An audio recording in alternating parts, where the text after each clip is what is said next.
Bonjour à tous. Depuis 2 jours, nous réfléchissons sur cette rencontre particulière que Jésus a avec un paralytique, 4 amis et des scribes.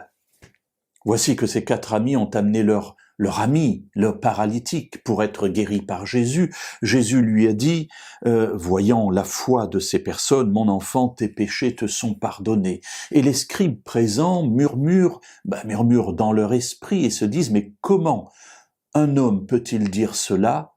Il blasphème, car seul Dieu peut pardonner les péchés. » Nous avons vu hier que Jésus connaît leur raisonnement parce qu'il est rempli de l'Esprit de Dieu et il les interpelle à son tour, leur disant « Pourquoi faites-vous de tels raisonnements dans votre cœur et pourquoi me jugez-vous » Et nous avions terminé notre lecture dans l'Évangile selon Marc au chapitre 2 par ce verset 9. Qu'est-il plus facile de dire au paralytique « Tes péchés te sont pardonnés » ou de dire « Lève-toi, prends ton lit et marche ». Cette question est intéressante et souvent on ne la comprend pas, mais finalement elle est relativement simple. Jésus est en train de dire ici « Si je dis au paralytique « Lève-toi et marche », cela signifie dans votre compréhension que ces péchés sont pardonnés, parce qu'effectivement, à l'époque, on pensait que ceux qui étaient malades, ceux qui étaient paralysés, ceux qui avaient des difformités, et avaient une malédiction de la part de Dieu parce qu'ils étaient de plus grands pécheurs que les autres. Alors Jésus dit, si je lui dis « lève-toi et marche » et qu'il marche, ça signifie que j'ai bien pardonné les péchés.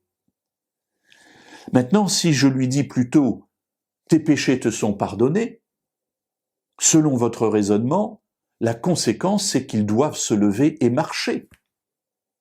Donc, dans les 2 cas, que je dise une parole ou une autre, il doit y avoir un résultat. Qu'est-ce qui est plus facile de dire? Bien entendu, Jésus est en train de dire ici à ces scribes qui sont en train de le juger, faites-le vous-même. Mais eux, ils savent qu'ils ne peuvent le faire. Or, Jésus l'a fait. Et il continue en leur parlant et en leur disant ceci. « Or, afin que vous sachiez que le Fils de l'homme a sur la terre le pouvoir de pardonner les péchés, je te l'ordonne, dit-il au paralytique, lève-toi, prends ton lit et va dans ta maison. » Et à l'instant, il se leva. Il prit son lit et sortit en présence de tous, de sorte qu'ils étaient hors d'eux-mêmes et glorifiaient Dieu en disant « Nous n'avons jamais rien vu de pareil. » Voilà, Jésus a posé une question aux scribes. Qu'est-ce qui est plus facile de dire? Que ce soit une parole ou une autre, dans les 2 cas, si le paralytique se lève, cela signifie bien que ses péchés sont pardonnés. Et c'est ce que Jésus lui dit. Lève-toi, prends ton lit et marche. Et le paralytique, à l'instant, se lève et le fait. Oui, ses péchés ont bien été pardonnés.